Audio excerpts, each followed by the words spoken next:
But before we do, I definitely want to be able as well to introduce myself. So as I am just getting this set up here, we're going to go ahead and get started. So hello everyone, good evening. My name is Vanessa Franco and I go by pronouns she and hers. And I serve as one of the program directors for orientation and family programs here at FIU. It's a very exciting opportunity to be able for me to connect with you all for this next hour, to also talk to you about an individual, a certain person, as well as services to support your students. But a little bit about myself, I serve as one of the program directors here in orientation and family programs at FIU. I've been working in this role for about 5 years or so, but prior to my this institution, I did also work at some of our neighboring institutions here in South Florida with campus life, student engagement, but orientation and our student leaders, as well as working with families, has my heart in serving and knowing why this field has a very big purpose in helping transition our students to FIU. I also myself am an FIU alumni. I'm a proud FIU alumni Panther that I also do believe in a lot of the programs and services that this institution gave me really helped me establish my career, which is why I'm also here today talking to you all and excited for you to connect with us for this next hour. So for those who are joining our programs for the first time, thank you for tuning in. I loved seeing everyone joining from different places all around the world, but if you are an FIU alumni or a mini-series returner, please feel free to also drop in the chat. We'd love to see if you're an FIU alumni or if you've attended some of the mini-series before in the past. We'd also like to be able to recognize you, as this is a way for us to communicate and connect with you in our virtual setting. But for those who are here for the first time, I do want to explain a little bit about how these webinars are here to support you as well as supporting your students at FIU.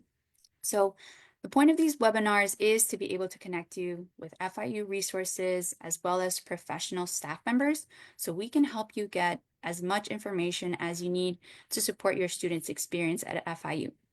During this session, we're going to hear from our very own Dean of Students, Dr. Ronald Wobomnor. You will hear that our Dean of Students here is to create, helps our students create a culture of care for them, as well as informing you all as families of how we're here to support your students. But our Dean of Students does provide also proactive educational opportunities, great resources, and response to students in distress. So we'll get to him in a little bit. So we do understand how important it is for our family members to support your students' first steps in knowing how they can succeed here at FIU.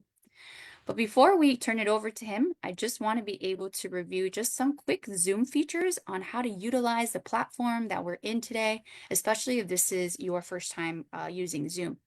So if this is your first time using Zoom as a webinar, there are two technical aspects of Zoom that I like to address.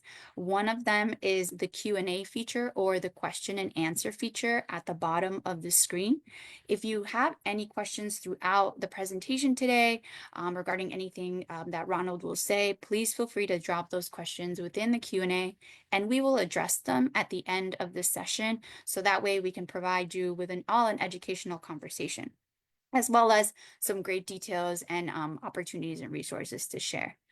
But should you have any technical questions, so let's say you happen to lose internet service or you had to connect back in and ask us what did I miss, or where did we land off, and we understand that sometimes internet and the technological aspects of things may not work well in all areas. So if you happen to lose connection, please go ahead and go back to the link which you had logged in via Zoom to access the webinar once again. The great thing about these webinars is that they are going to be recorded and will also be uploaded in our orientation and family programs Facebook page. So if any parent or family member needs to be able to go back and review any of the information or content that was said, this will all live in our orientation and family programs page. We're going to get to at least all questions that are asked today. So if there's something that you really want to be able to share within the Q&A, please do so, and we can go ahead and address that at the end. Now, as I mentioned before, this session is going to be recorded, but we're also streaming live on Facebook. So if you are on Facebook, hello. If anybody on Facebook has any questions or comments, please feel free to put them in the comments section as well, and we can be able to address them via Zoom. So with that being said, this is my favorite part where I would like to introduce our guest speaker today, and I do see him here on our screen. But hello, Ronald, how are you? Good evening, good evening, good evening. I am doing great on this beautiful, beautiful Wednesday. We love this energy. Thank you for joining us today. And I know our parent and family members are very excited to get to know you a little bit and, have you with us for this next hour to let us know who you are and how you're here to supporting our students. And so would you mind just telling us a little bit about yourself, maybe your experience and what you'll be talking to us about today? Awesome, awesome. Well, again, good evening, everyone. Dr. Ronald Wobomnor, but feel free to call me Ronald. Serving as our Dean of Students here at FIU, and probably similar to many of our students, I am one of our newest Panthers, completing just my 6 month mark, which is hard to believe that it is already 6 months. I'm originally from Chicago, Illinois. That is where I call home, but I have been living inside the Miami area for the last 10 years, or almost 10 years. So I think I'm a couple of months away. Once I hit the 10-year mark, I like to consider myself an officially part of Miami from it. So, like I said, been here the last 10 years, and in my role as Dean of Students, I really oversee two major kind of areas of the university. And one is our student conduct and academic integrity, which many people may know as kind of our student conduct office. And then I also oversee what I like to call our fun office, which is our Panthers care team, which is what many people refer to as our Dean of Students office, right? So our Panthers care team is really responsible for supporting students from when they enter into the university through when they graduate or become alumni for the university. So we help them in that process and help them as they transition with any concerns, challenges they may experience. And today, that's what I want to share a lot about. I want to share a lot about our Dean of Students office, a lot about our Panthers care team and ways that our Panthers care team is here to be able to support students, and also how we partner with our families as well in supporting students from start to finish. Awesome. Thank you, Ronald, so much. And I really liked how you mentioned a partner. And that's one of the things that we really focus on with our parents and family members here at the university is that they are also our partners. And it's important for them to have that virtual connection time with individuals. Let's say if they're not able to be in person, what are Mhm. some ways that our family members can stay connected with our professional staff and supporting all of our students in many areas, especially the ones that you listed. So at this time, if you want to go ahead and share your screen, we're ready to see how our family members are here to connect with you. And so parent family members, as Ronald pulls that up, please feel free to, if you have any generic questions throughout the presentation, like I said, everybody has access to the Q&A, and then we'll leave any generic questions towards the end of the presentation. We typically see sometimes that there are very themed and very similar questions. So if we see that, we're going to go and try our hardest and address all of the ones that we can. So take it away, Ron. Awesome, awesome. Well, thank you. And I'm excited to be here with everyone on this Wednesday evening. I like to say my background, although it does not always feel like I'm sitting on the beach, it is always where my spirit and energy is at. So that's how I like to describe my background that you all saw earlier from it. So again, our Dean of Students office and a lot of our conversation that I really want to be able to focus on with us, really over the next 30, 35 minutes, 40 minutes, is really going to be focused on this idea of student support, right? When we think about students joining or becoming Panthers, whether they're in their first year, they're in a professional program, they're in a third year, junior, senior, wherever they're at, all students need support. And between our office and also between families, we're here to be able to kind of support them in that process up from it. So one of the things I like to be a little bit interactive, so I want to just kind of use the chat. I see we've already had some activity in the chat, and I want to kind of keep that going. For those that may not be familiar, or those that even are familiar, when you hear the Dean of Students office, what are some of the services? Oops, what are some of the services that come to mind as you hear Dean of Students office? Feel free, put them inside the chat.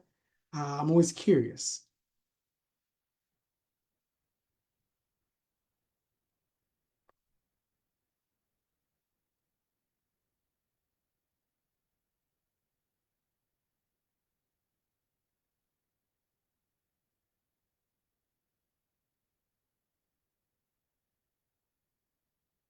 No worries. And everybody's typing out their long answers, so we'll just give a second.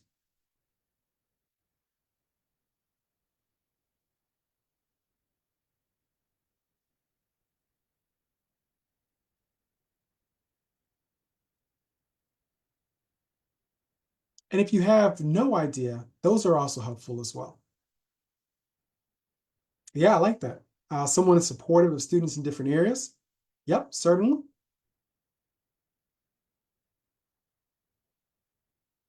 Absolutely. Helping students who might be struggling or need additional support, job opportunities for new students, returning students. Yep. We help a lot with kind of that career transition as well. Students who may be trying to kind of figure out what they're looking for. We can help them connect them with different resources to help them navigate that. Good. Assistance with classes, getting acclimated to campus. Absolutely. Awesome. Well, I think we've hit on some of them. I like to really share four kind of main areas that we focus on. One of the things that I like to use as a slogan for our Dean of Students office is our Dean of Students office and our Panthers care team are really here to be able to help students with all non-faculty issues, right? When we think about some of our faculty issues, think about more of our academic ombudsperson, which many of you might have seen or heard about through orientation, which works on helping students navigate kind of faculty concerns. But any concerns that are non-faculty, that's really where our Dean of Students office can come into play. So one of the things that I like to say is that we help connect students to resources.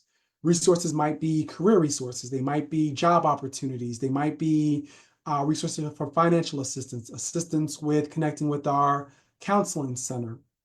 So any kind of resource you might think about, that is really where our office is designed for.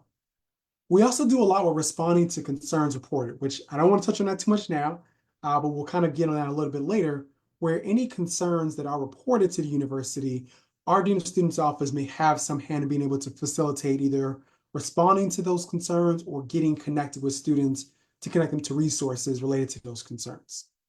We also do a lot of case management, right? So when we think about kind of case management, a lot of this is what we're talking about here about helping students who may be struggling, whether it's transitioning into college, whether it is trying to find new identity, new social groups, figuring out different challenges they might be experiencing. And then we also do a lot with crisis intervention, right? So crisis intervention may be students who are experiencing some type of life crisis, academic crisis, understanding that students are here with us 4 or more years, that we have an opportunity to be able to engage, and in some cases, even 2 years, be able to engage students. And part of our role is being able to engage with students holistically, understanding that beyond the academic component, there are other aspects of their life that are also happening that may require us to be able to provide some level of intervention, whether that's through a crisis or a case management level of intervention. And all of this we really accomplish through kind of, again, our Dean of Students office, right? So some of the ways that we're able to accomplish this is really through what we have as our online referral system.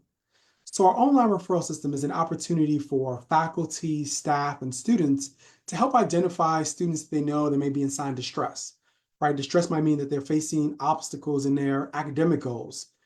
They have personal distress, anxiety, maybe depression, family emergencies, maybe a death in the family, health issues, any of those types of things. There's an online referral system to be able to help students get connected with our Dean of Students office. And from there, we focus on outreach to students who either self-identify or are identified as others as needing additional support. One thing in all these topics that are here, we'll talk about a little bit later, but one thing that we also focus on our Dean of Students office is our behavioral intervention team. And this is a team that I actually chair. And what I mean by chair is that it is designed that there is a committee of campus partners to help identify and respond to students who may be at risk of either harming themselves, others, any threats that come to campus. So our team collectively consists of our police department, our counseling center, our director for academic initiatives, all come together, and really we look at these cases and decide what are some different ways in which we can triage and offer support or case manage these cases, provide a level of support to students who are experiencing those challenges. And then one of the things we talk about a little bit later as well is kind of we do this through a network of campus resources, right? So the Dean of Students office is part of our student health and wellness. So our student health and wellness is kind of the division or branch in which the Dean of Students Office is under.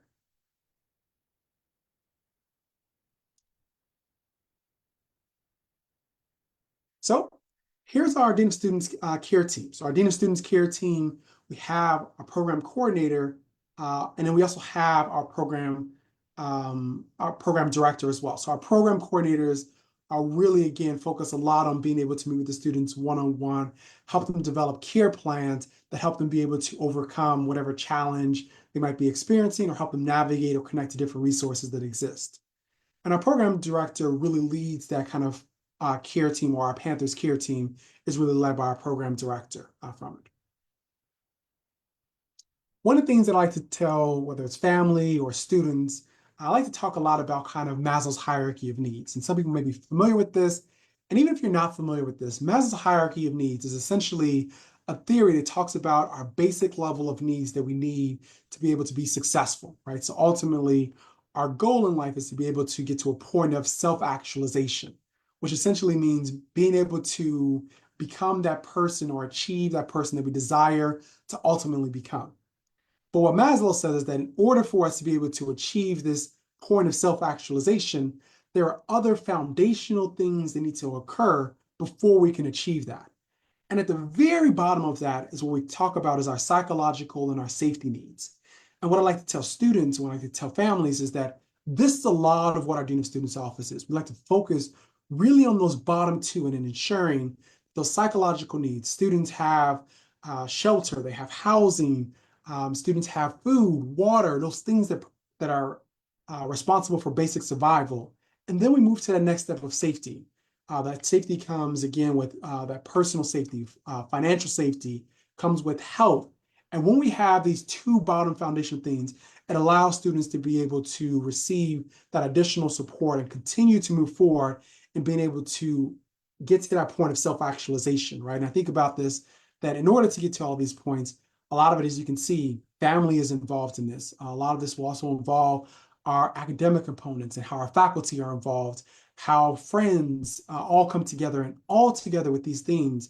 These are what we do to be able to help all of our Panthers be able to achieve that point of self-actualization. So we know that as we think about self-actualization, we think about even ourselves, whether we are thinking about our own journey to adulthood, our own journey for us, we think about that this isn't always a smooth transition. And as part of that not being a smooth transition, that is another place that our office comes in, is how do we help students who are experiencing challenges or bumps along the way? And what are some of the common concerns or challenges that our office tends to see or help students with? So here are some common concerns that we often help students with.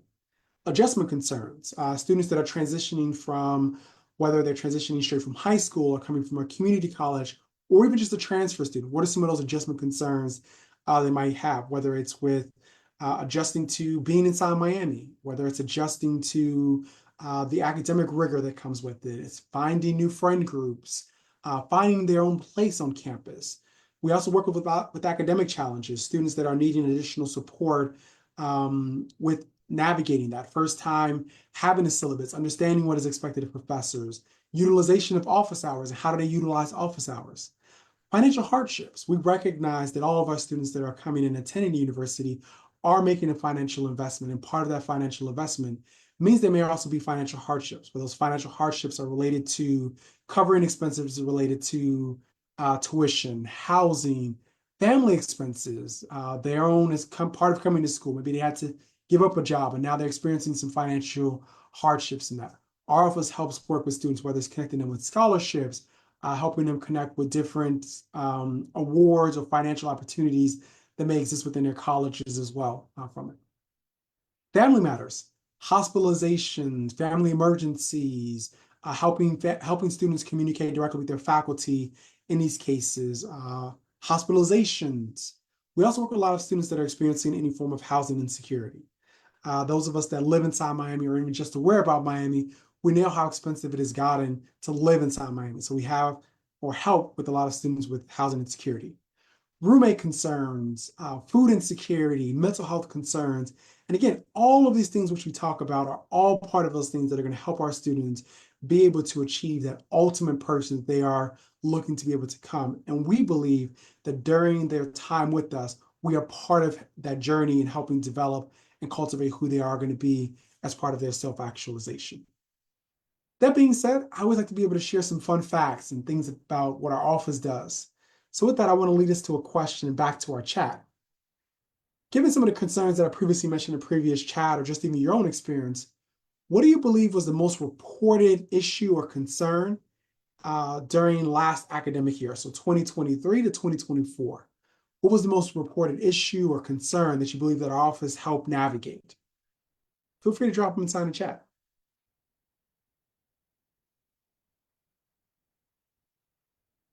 Roommate issues? Good.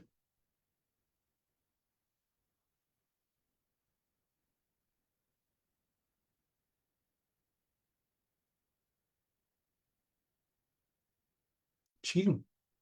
Good. General adjustment concerns to college life?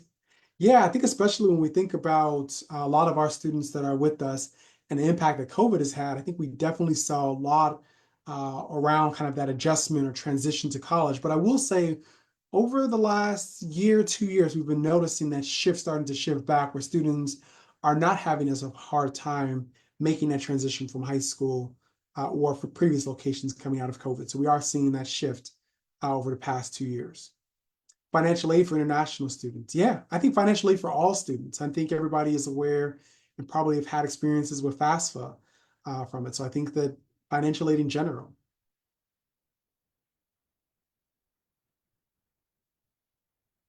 Yeah, yeah, perfect. Yeah, and Sean, I do see your question. I will definitely share my email at the end, but that's definitely something we can chat about offline and definitely can connect to be able to get one of our staff to help you out with. We've had not happy to say that is something that our team has managed quite frequently, has some experience with. So we'll definitely be able to take that offline and I'll help you with that. Cool. All right. So looking at our 2023, 2024 with some of our cases, believe it or not, last year our team managed right over 1,200 cases. Looking at those 1,200 cases, a lot of things were around mental health concerns. So again, mental health concerns can do a little bit with some of that homesickness, some things that people have mentioned about. Some of that has to do with just general mental health statuses that people are navigating, anxiety, stress. We've also seen a lot of academic challenges, and academic challenges are also related to just the transition into college. Some of those academic challenges are about students who are needing additional support, being connected to additional resources, such as our DRC, which is our Disability Resource Center, to be able to provide assistance with additional test taking time due to some of their accommodations that are needed. Medical. Believe it or not, I will say medical tends to be one of our higher categories, but medical tends to refer to students who can be anywhere from students who are transported to the hospital for maybe a sickness or maybe a sickness, all the way to some of our more lower level cases. Maybe someone who rolled their ankle during an intramural game of basketball or soccer from it. So I think that that is a wide range when it comes to medical. And then financial hardships. I think that was something that we saw a lot of inside some of our comments about financial hardships, whether international students or just students trying to figure out. We have a lot of students who are putting themselves through school, multiple jobs, and when any of those things kind of change, there might be some financial hardships that come about in response to that. And believe it or not, last year, one of our number five issue, and this is something that is pretty new to our top five, was housing insecurity. And that's something that we are continuing to monitor and do recognize it is a challenge for many of our students. And frankly, transparently, some of our most complex cases and us being able to work with from it. The good thing about this is that we have great partners. Fostering Panther Pride is one of our really close partners that we help work on cases of housing insecurity or homelessness from it. So one of the things that I want to talk about, like we talk a lot about kind of these cases and some of these concerns that we see. I want to be able to provide you all with some tools about identifying some concerning signs or behaviors that you might see in some of your own students. And that being said, going back to our chat, what are some behaviors that you might find that might be concerning or you would consider concerning? So again, we talked about some of the cases or types of things that our office tends to see, but what do you think are some behaviors that might maybe lead to some of those cases or things that are signs for concern? Yes, isolation is a big one. Good. Yeah.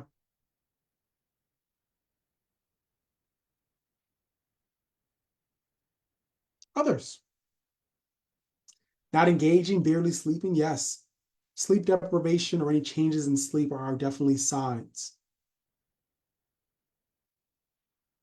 Yeah, increased anxiety about academics, increased anxiety in general. It could be about academics, it could be about personal matters that are going on, it could be related to job. So increased anxiety, I think, is one. Yes, anxiety, stress. Yeah. One of the things that I always tell both students and families is that we talk about what we call behaviors that might be considered concerning. Remember that when we talk about something that is concerning, it should be something that is different from what is considered maybe the norm, right? So if someone is already barely sleeping, right? Maybe that's not necessarily a cause for concern. Maybe that's not a concerning behavior, as it's something that's already a pattern for them. Doesn't mean they're necessarily supporting them, not necessarily sleeping. But again, when we think about something that's concerning, it's kind of maybe a change in behavior, right? So someone who maybe frequently sleeps 4 or 5 hours, but we now notice is sleeping more, 12, 15, sleeping through their day, that would actually also be something that we'll consider kind of a behavior or cause for concern, right? So I think really making sure to emphasize when we talk about behaviors and considering concerning signs, it's really about the change of behavior from it. Yeah, anxiety is a big one, stress. Some of the ones that I also want to highlight are things that I want to make sure that people are really looking out for. I really see kind of noticeable change in moods or behaviors, academic decline, poor hygiene, someone's maybe consistently sad or lethargic mood, anxious, irritable, dramatic weight gain or loss, strange behavior, bizarre behavior. And again, really remembering that the point of this is really about a change in behavior, right? These are changes from what their norm might be from it. As we talk about that, I also want to highlight different kind of warning signs, right? These warning signs may show up in different spaces from it. May show up academically. They may be, a close group of friends that they have or classmates that see it in like group projects versus maybe some of their close friends that they go to the gym with or are part of some social groups. I just want to make sure as we talk about these warning signs, understand that they can be seen in so many different spaces, right? So thinking about our academic, someone might frequently be late to class or missing classes, noticeable shift in academic performance, significant decline in effort, increased inattentiveness, right? These might be places, and this is why we do this presentation also with faculty, as faculty may be the ones that are kind of noticing some of those signs that are there. There are also some physical warning signs, right? We talked about this, change in personal hygiene, right? Cleanliness of rooms, changes in eating, significant weight gain, significant weight loss, sleep patterns, which were mentioned, frequent repeated concerns that impact maybe students' routines are also things that might also be signs as well for us. Yeah. I see one of the questions in there about kind of like how we may not know if some of these things are happening, if we don't necessarily know the roommates from it. One of the things that I'll say is that this is a place that we work a lot with our resident assistants, right? And thinking about those that are specifically on campus, our resident assistants do frequently check in. And part of these signs that we're talking about are also noticeable things that RAs tend to notice about. One of the things that our office does is we tend to give a similar presentation to student groups. We try to get into classes. And one of the things is that we really try to spread this message about anyone can see these signs of concern. And one of the things I also like to say is that oftentimes these concerns are not isolated in one place, right? So while cleanliness might be an issue, more than likely if there are concerns, these concerns also show up in other spaces as well, which is why it's so important for anyone who sees any signs or concerns to be able to report, as it helps kind of our team paints an entire picture of exactly what may be going on with a student to ensure providing them the proper resources from it. And I think also too, a lot of it is about talking and checking in with your students, right? As you check in with your students or have conversations, these are some things to be asking about. How are you doing academically from it? If you're making classes, I noticed that I know you mentioned you have an 8 a.m. class. Are those hard to get to? How are we doing inside classes? How are your professors doing? Noticing or starting to have some of those conversations are things that definitely step by step help you to be able to understand a little bit about are there any concerns that might be there. Professors also have academic alerts as well, right? So when we talk about academic alerts allow professors to also notify advisors about any students they may have concerns about. And then we tend to also see referrals from academic advisors based on some of those academic alerts that might come out, which are around the corner now. So I think there are several ways that we do see some of these warning signs that are coming out, but good question. And the last one you want to talk on is kind of like the psychological, right? So maybe through conversation, maybe expressing feelings of hopelessness, changing social behaviors, right? Maybe someone that is really involved, actively involved in groups, maybe withdrawing from groups from that and not really having maybe a clear reason. Loss of interest in activities, anxiety, isolation, withdrawal from others, unexplained anger, aggression, irritability are all warning signs, right? And one of the things I like to tell parents is that when we talk about these, warning signs don't mean that there's anything going on. It just means that these are some things that maybe might indicate that there might be something else that might warrant more maybe involvement, maybe a referral, maybe someone to just check in. But don't think that these warning signs, a lot of these things are also natural the students might be experiencing, right? So when we talk about this, that is why they're just warning signs, right? Someone that is going through a change in social behavior might be because they've had or I've noticed that the academic piece is a lot harder than maybe what they anticipated in one of their courses, and they're recognizing they're spending too much time on maybe some organizations or groups they're involved in, so they're pulling back to be able to shift attention to like the academics, right? So there are a lot of things that might help explain some of the signs or things that you might be seeing, and that's what we talk a lot about. Of part of this is a lot through conversation that we're able to be able to explore: are these warning signs truly leading to what we call concerning behaviors for students? So let's talk about this, kind of about responding to concerning behaviors, right? We've identified some concerning behaviors. So what are some ways that we might be able to respond to concerning behaviors? When do you know when you should maybe be referring to our office? How do you refer to our office? We'll kind of touch on a lot about that from right. I don't want to just kind of share, here are things we deal with, here are some signs, but now I want to also make sure that you have the tools that you're equipped, whether it's for yourself. Maybe it's even about another Panther that your student is talking about that you may want to refer to us because you notice that maybe they're also experiencing some concerns as well. So kind of knowing when to refer, right? When to make sure that the university is kind of involved or aware about something that's happening. I like to kind of put these things into three categories. And the first category is really about any signs of distress behavior, right?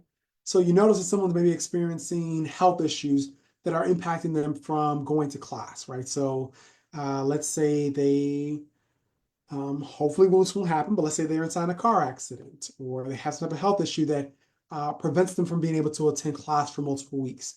That's where you're definitely going to want to make sure the university is aware, or particularly our office is aware, as we do work with sending notifications to faculty on behalf of students to acknowledge that we are working with the student to return back to class and supporting them in whatever resources they might need. There are some students that also too, due to whatever maybe health issue or personal issue that's going on, that might actually qualify for a medical withdrawal. And we also walk students through that process of being able to take a medical withdrawal for the semester from it. Also times to refer into distress behaviors, depressive episodes. You know, so they're locked in their room for days, they're not coming out, same clothes, poor hygiene, significant change in hygiene. These are all times you're going to make sure that you are submitting a report and making sure that we're aware. And right, making us aware allows us to be able to engage in that partnership and start to provide that culture of care that we talk a lot about. Not only supporting, not only you providing support, but also the university engaging in some of our resources to provide support as well. Excessive nervousness, shaking, rapid breathing, sweating, visible excessive weakness or sleepiness are all signs of disrupts behavior and times that you might want to make sure that our office is involved.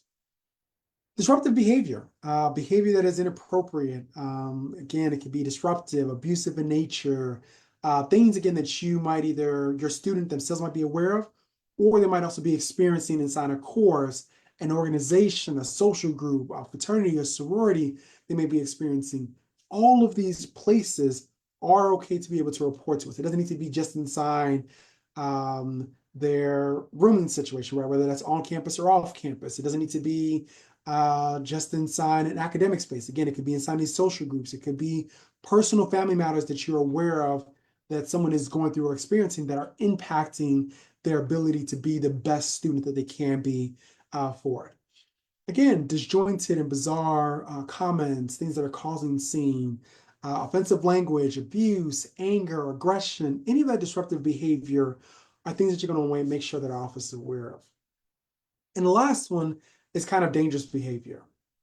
And when we talk about dangerous behavior, it's a lot about imminent danger to self or others, right? So this can be unlawful activities on campus, causing property damage, interfering with health and safety or well-being of others, threats to, again, self, others, faculty members, staff members, university officials, roommates, friends, however it may be, any type of behavior that will be considered dangerous are going to be things that you're going to want to make sure are immediately reported to our office. One of the things that you'll see under dangerous behaviors, I put in parentheses BIT, and BIT stands for our BIT team.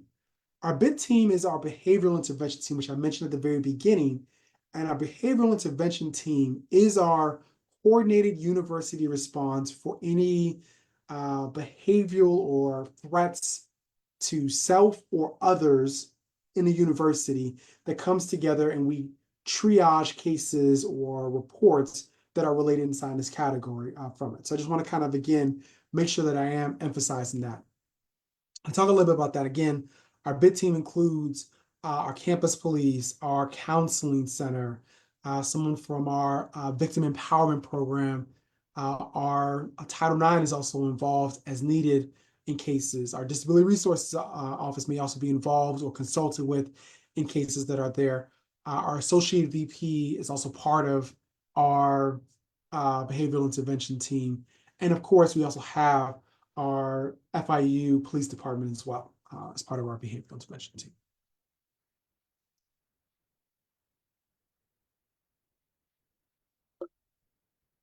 All righty. So ways that you can support your Panther.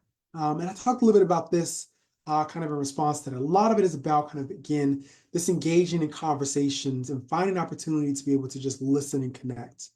Oftentimes, even when I'm meeting with students or our team are meeting with students, oftentimes we find that when we don't actually speak and we just listen, we are able to pick up on some of these warning signs or concerns, whether it's from just listening to them or asking follow-up questions when engaging in conversation from them, but also to direct them to resources, right? So I think as family members, making sure that you yourselves are aware of some key resources, right? So again, if they're talking about academic concerns, ask them, have they spoken to their professor? Are they going to office hours?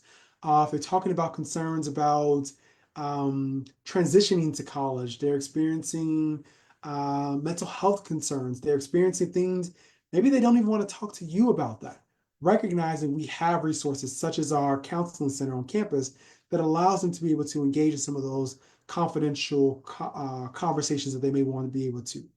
But also when we talk about support resources, again, it's about looking at our students holistically, right? The academic portion, the involvement on campus, understanding, are they involved? Are they getting involved in organizations, groups that allow them to be able to explore their social side, explore some interests, but also to develop these social networks, right? Whether it's getting involved with student activities or even joining one of our clubs, fraternity or sorority life, finding ways to be able to make sure they're also connected to campus. And then noticing we also have our student health on campus, right? So thinking about our student health, thinking about long-term, making sure they're also taking care of their health as well, right? We are in swine flu season, making sure they're getting their flu shots, those small things that all contribute to making sure that they are able to be the best they can be while they are partaking in this journey. I tell people this all the time, trust your gut. As family members, you know your students best. Something feels odd. You feel like someone else should know about this. Please, please, please do not feel afraid to be able to tell or report us. I tell people I will never be upset about having too many. There is no such thing for me as too many reports. The more reports we have, the better we are able to support and serve our students. And looking for these warning signs, right? I try to bring these warning signs not to be able to create concern for it, but really to just kind of be able to give you an idea of things you may be looking for. For you, so maybe your first or your fifth or 15th child that you were sending off to college. All of these signs, I think, are things that are important for you in being able to look for. And again, this piece about this holistic care. This holistic care, again, I cannot emphasize how much I appreciate and value partnerships with our families from it. And then obviously refer when needed. Looking at some referral sources, I just want to kind of be mindful of time, make sure we do leave enough time for questions as well. Looking at some of our referral resources, um, uh, when to call our FIU PD, right? So noticing that if there are signs where somebody is immediately in danger, right? If somebody's expressed harm to self, suicidal thoughts, that is when you're going to want to make sure that you are immediately calling our FIU PD, knowing that we want them to be the first ones to be able to respond to any incidents where there may be cause for self-harm, harm to others, physical pain, health emergency. Our FIU PD will respond with our emergency personnel, right? So I want to make sure whether your students attending our MMC campus or our BBC campus, you do have those numbers. So feel free, take a picture of this slide. Really, really important for everyone to have. Also, as a family member, I've talked a little bit about this, about how you can submit referrals to us. Anyone can submit a referral, and I want to emphasize this. Anyone can submit a referral. It does not need to be a student, a faculty member, a staff. Also, parents, family members may also submit referrals as well. Referrals can be made anonymously. One of the things I like to tell people is that if you are making an anonymous referral, sometimes there is not enough information inside that referral for us to follow up with. And that is why it is important for us to be able to have your information so we can reach out to you for any additional information. I cannot tell you how many reports that I receive where they write out all of this concerning information and they forget to put the person's name. Very, very, very concerning, right? So I think it is extremely important. They just want to make sure that everybody has access to this. And it's really simple. Report.fiu.edu. And Vanessa, if you can put that inside the chat for me, I want to make sure that all of our families have that. It is report.fiu.edu. And fill out a student of concern report. Student of concern report goes directly to our dean of students. I review all of our reports and assign them out to our team, and we triage those cases. One of the things I like to say is that typically within 24 business hours, someone from our team has reached out to a student regarding a report for some concern. If your student is having trouble connecting with another office, advising, one stop, wherever it may be, if you're having any trouble connecting with any campus partner, fill out a report, and we have these connections to be able to provide students to help them get connected for anything that they are experiencing. So what happens with a referral, right? Referral comes in, right? You submit a referral that is reviewed and assessed and then assigned out to someone on our team, right? That may be going to our BIT team, which again is that behavioral intervention team, or maybe going to one of our program coordinators to be able to kind of follow up, connect with the student, develop again that care plan. And that's what really goes to what we call our care meeting. Our care meeting is when we reach out to students, virtual, in person, to be able to kind of further assess any concerning behaviors, things that they mention, and develop a plan to be able to support them with connecting them with faculty members, connecting them with resources, advisors, scholarship opportunities, job opportunities, whatever it may be, really work kind of connecting them with resources. So this is kind of when we talk about our referral process, what you can really expect from the Dean of Students office, right? Refer, review, meet with, and then connect with them for resources.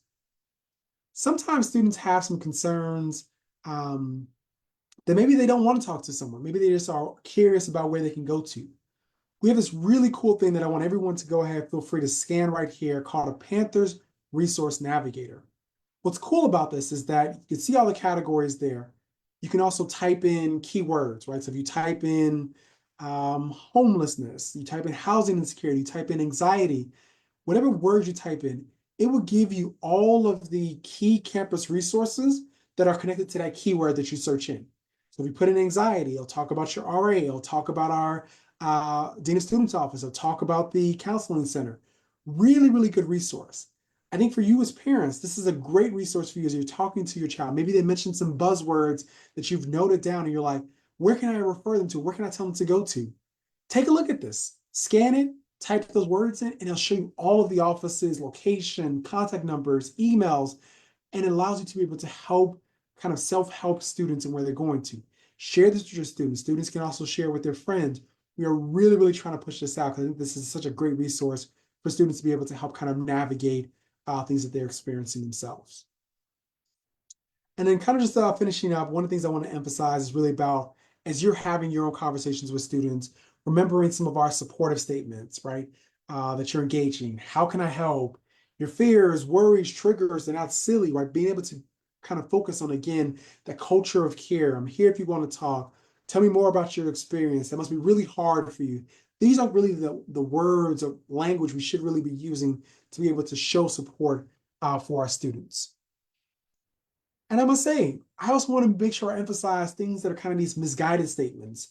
Don't worry so much. It's not that bad. I'm stressed out too. Things could be worse. Keep pushing through. It'll all work out. I promise things will get better. While these things I know we are all guilty of sometimes feel as if these are supportive statements, but sometimes when people are really experiencing and just needing a level of support, these statements can actually do the opposite. So I just really want to just kind of emphasize and point out and share some of the things that we've heard from our students of things that sometimes people feel are supportive but don't actually provide support for our students. And again, campus resources that I want to make sure that are highlighted, our counseling center, often referred to as CAPS, our student conduct and academic integrity, which I didn't speak much of today, because I really want to talk a lot about this place of student support. Our FIU Police, Housing, Disability Resource Center, University Ombuds for any cases that are involving faculty. Maybe someone is having challenges with, maybe they feel like they're being graded unfairly. Maybe they've been trying to communicate with a faculty member and have been unsuccessful. Things like that, our Ombuds person is a great resource for students that are experiencing that. Our food pantry, I want to highlight this, right? Students that are maybe experiencing some level of food insecurity. We do have a food pantry that allows students to be able to get up to 8 pounds of food per week. That is located inside a Graham Center, or what we refer to as GC. We also work a lot with our scholarships office to be able to, again, provide students in experiencing financial hardship. And lastly, our university registrar, again, when we talk about kind of transcripts. Our ultimate goal is to be able to create a culture of care and help students from the time they start with us to be able to be that much closer to being able to experience self-actualization. So that's what I wanted to share really about kind of our Dean of Students Office. I hope this information was helpful. I hope we were able to be able to grab one or two nuggets, things to be able to walk away with, and really also be able to take some resources that they themselves can utilize, but also be able to utilize with some of their students as well. Questions?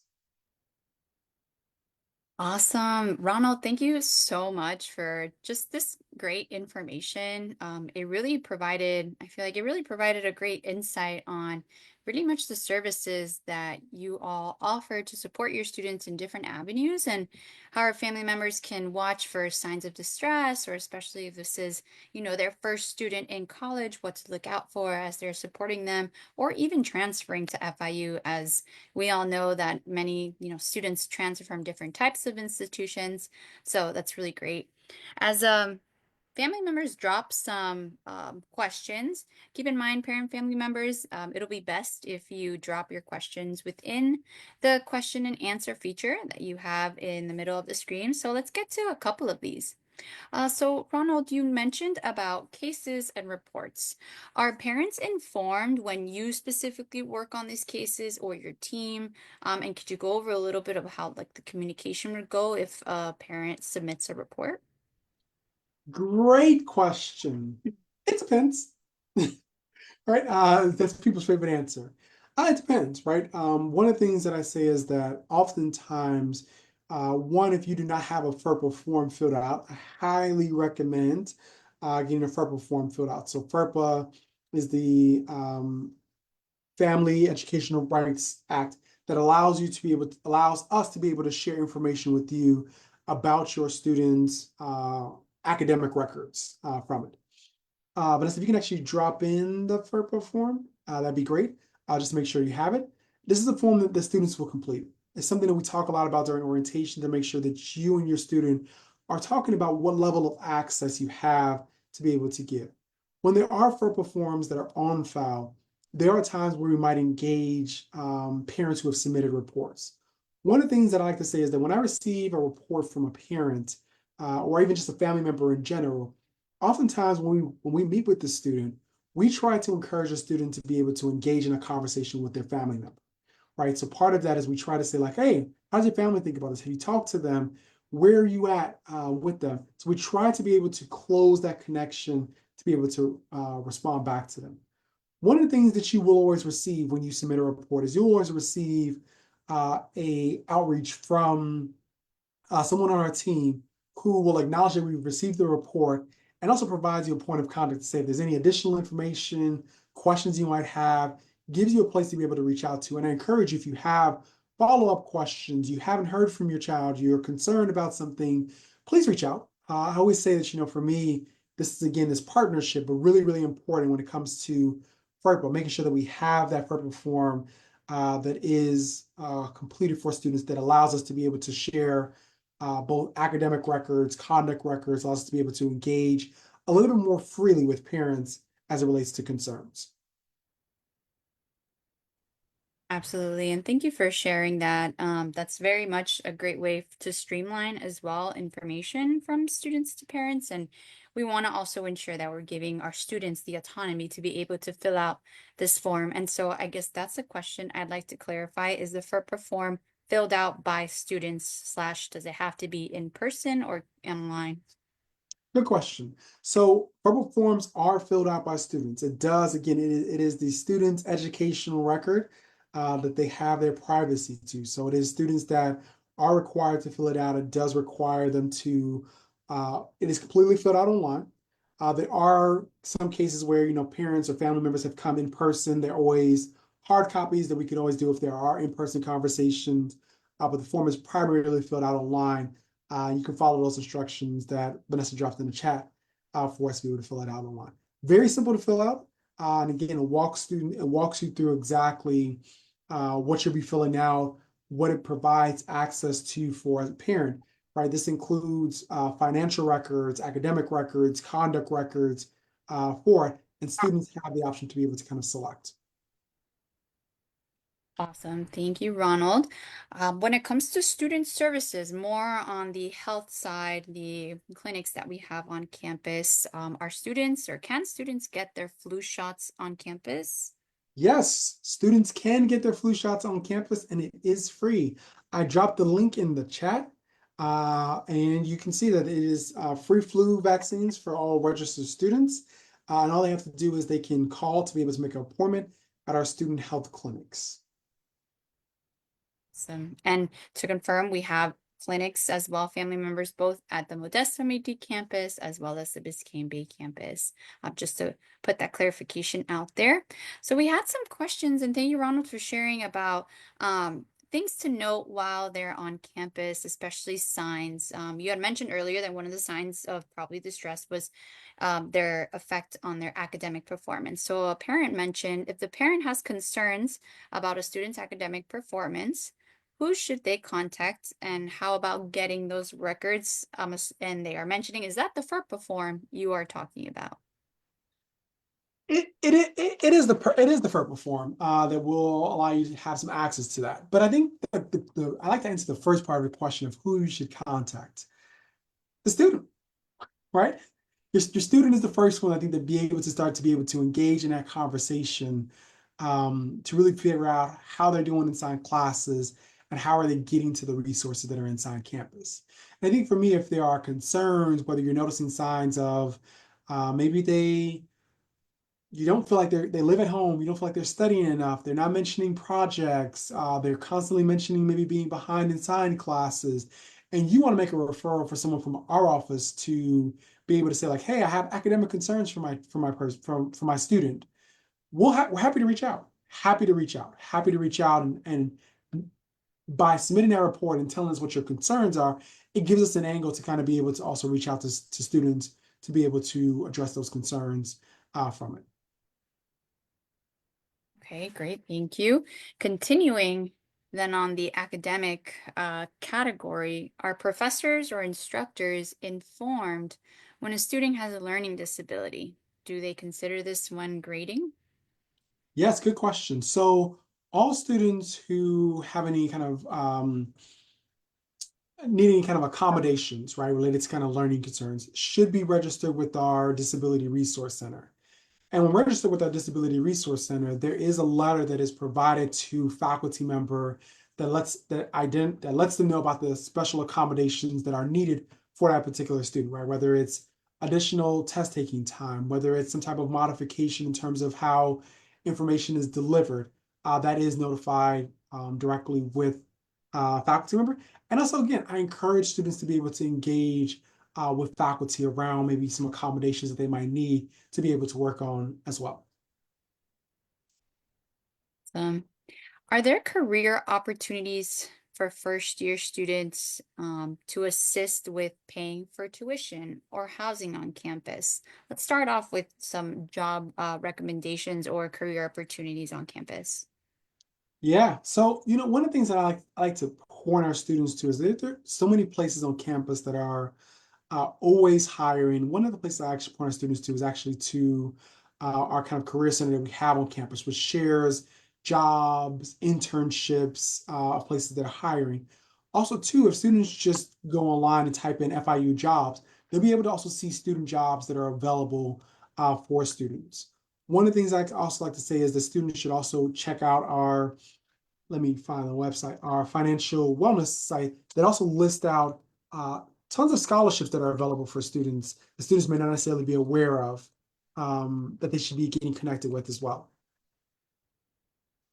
Do you encourage if students apply on campus and let's say they haven't heard back from a role or a job, what do you encourage family members to let their students know? Should their student go and visit the office? Should they email them, contact them? That was a question in the chat from earlier today, if there aren't any places that have been heard back. Yeah, absolutely. I say both. Both never hurts, right? I think definitely being able to maybe send an email to maybe the person they've been in contact with, just say, hey, I just wanted to see where my application is at. I think also visiting in person and seeing like, hey, is anyone here that might be able to talk to about job opportunities that are open and available for are also great opportunities.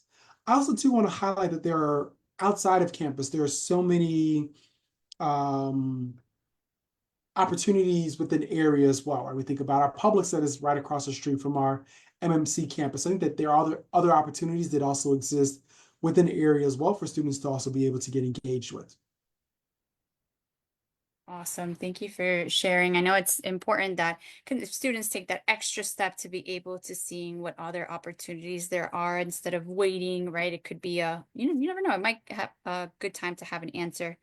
I do want to ask Shauna Phillips and as well as Marin, if Aldana, if they're able to share their email in the chat, because these are a couple of specific questions that we want to address, especially since it's specific.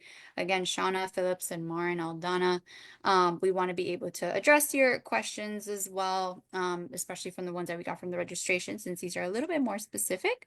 But if, let's say, okay, one thing before we wrap up, since I know it's a little bit over time, how are students contacted when a case is open for them? Good question. We contact all students through their FIU email once a case is open. So once a case is open, they'll receive a care letter from us that reaches out, requesting for them to schedule a meeting with us to be able to learn more about kind of what's happening with them. We have a very fierce team of program coordinators where they will also, in cases where we haven't heard from a student, we also check in via phone. Sometimes they may get a phone call from us saying like, hey, we received a referral. We just want to check in, see how it's going, find a time to meet. Our team is very fierce in making sure that we are meeting with students and supporting with students. And oftentimes students that are a bit nervous, apprehensive, oftentimes leave our office being like, hey, I'm glad I did that. I'm glad I did that. And oftentimes, a lot of our referrals we actually see are friends who have met with our office or family members or people we've worked with referring others who say, like, I actually know someone in a similar situation that I know you might be able to help out with as well. So, well, that is great. And so I see, Ronald, that you still left your contact information up on the screen.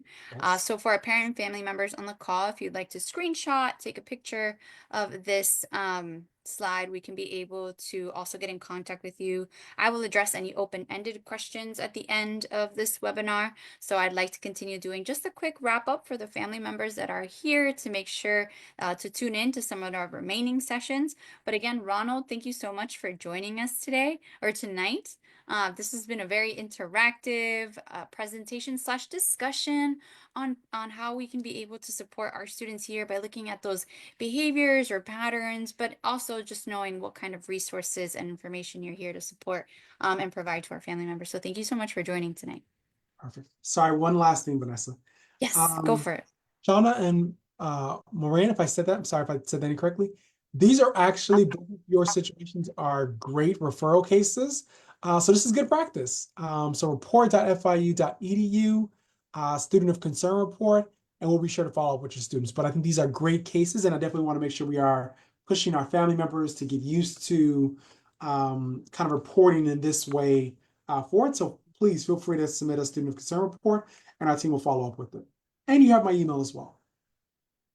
Perfect. I did go ahead and write that link once again, especially if parent family members have specific cases along with their students, they can go ahead and fill those reports. And I know that those reports will head on over to your team.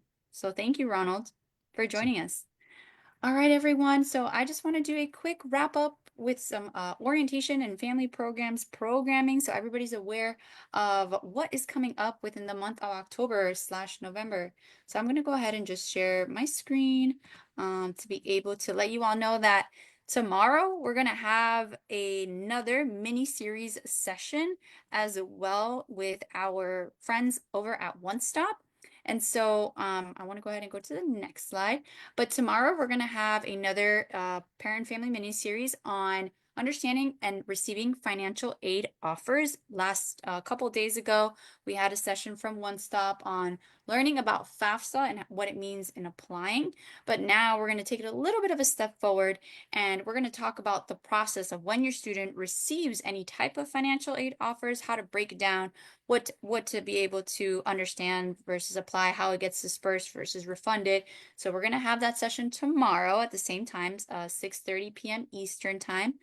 But in the month of November, November 7th, we're going to go ahead and invite Housing and Residential Experience along with Bayview Student Living to talk about what are some of housing plans when it comes to the upcoming break, whether if it's Thanksgiving and or towards the end of the semester, because we want to be able to leave you all prepared of the upcoming procedures for you if you're a student, if they're going home, if they're staying, etc. And housing might even release just some opportunities for the spring of what is coming up. And so if you'd like to attend that session, we will have it on November 7th. Then now leaning towards the end of November, we have another session on November 21st, fostering leadership, action, and community engagement with the Center for Leadership and Service. If everybody doesn't know, we have an amazing student food pantry here on campus where our students do, if they do need some type of food or aid, they can show their Panther ID and they can get up to 10 pounds of food with their one card. But the student food pantry is also taking donations. It could take monetary online as well, or in-person canned and tangible goods, and a lot of their information is on their website. But we also want to be able to share with you all what can your students be involved in for the spring if they're interested in giving back to their community in different ways. And then lastly, in December, we have a session for Panther Camp. So if you have a student who just was admitted this past early fall and fall 2024 and are now or being admitted for spring 2025. We do have many family members on the call that are their student is joining us this upcoming spring. They can attend our spring Panther Camp session, and we will have student leaders be able to share their experience and what your students can look forward to in joining. With that being said, we want you to stay connected with us. I've mentioned this page a couple times for our returners, but for anyone that is new and joining, you can stay connected with us via our social media. We have a great Facebook page and group as well. But if you just like to be able to get added to our mailing list and our newsletter, I do encourage you to take a screenshot of this page, and our newsletter does go out once a month, as well as this is how we get informed about important emails from the university for families. But then we also have our own office lister where we send you all sporadically. Here's what's next. Here's what's upcoming this month. But you can always call us and email us, as we were going to be open in our offices Monday through Friday, 8 a.m. to 5, and we'll be able to assist you. So with that being said, I hope everybody has a very great night. Thank you so much for joining. We want to go ahead and if you have any, any generic questions towards the end or want to say anything before you leave, please feel free. But with that being said, I'd like to conclude today's webinar. I hope everyone has a great evening and go Panthers. Thank you all for joining. Have a great night.